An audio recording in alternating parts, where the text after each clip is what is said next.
Matka kaikki. Tänään me testataan Matin tilaamia jotakin tämmösiä juttuja. Matti, mitä sä tilasit?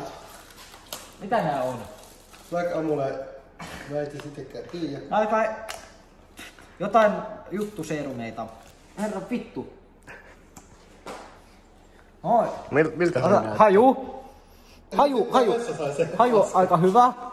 Haista haju. Siellä haisee paska sen takia, kun karpa kävi paskalla. Ota haju. Mä otan haju. Ota maku.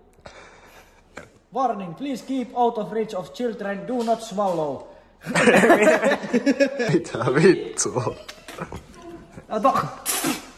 Tää on vittua. On tosi pahan makusta. Aivan vittu. Ota megameliä.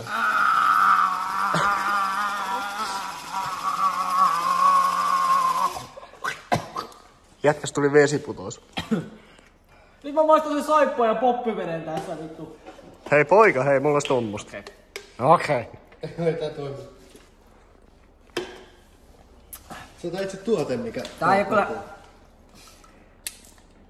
Ei oo kyllä hyvän makusta tää. Nyt testataan tätä. Testataan tätä. Nyt tästä... Noin. Nyt on mustat kermat naamalla ja hierotaan. Vittu sotamaalaukset. Lähtee ihan vitus kaikkea paskaa. Vittu. Lähtee synnit pois. Tulee vittu krippiä naamaa, saatana.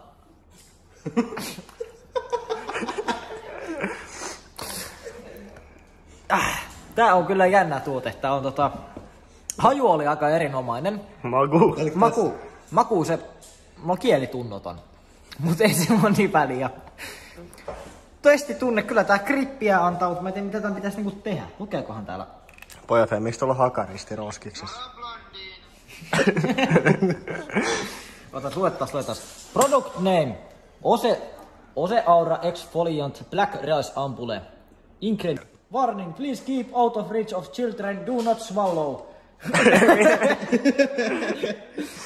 Please clean your hands before use to ensure the best results from the product. Discontinue use if signs of irritation or rash occur. Store in a cool and dry place. Tää on aika fiiliä ja lämmin paikka. Kuiva.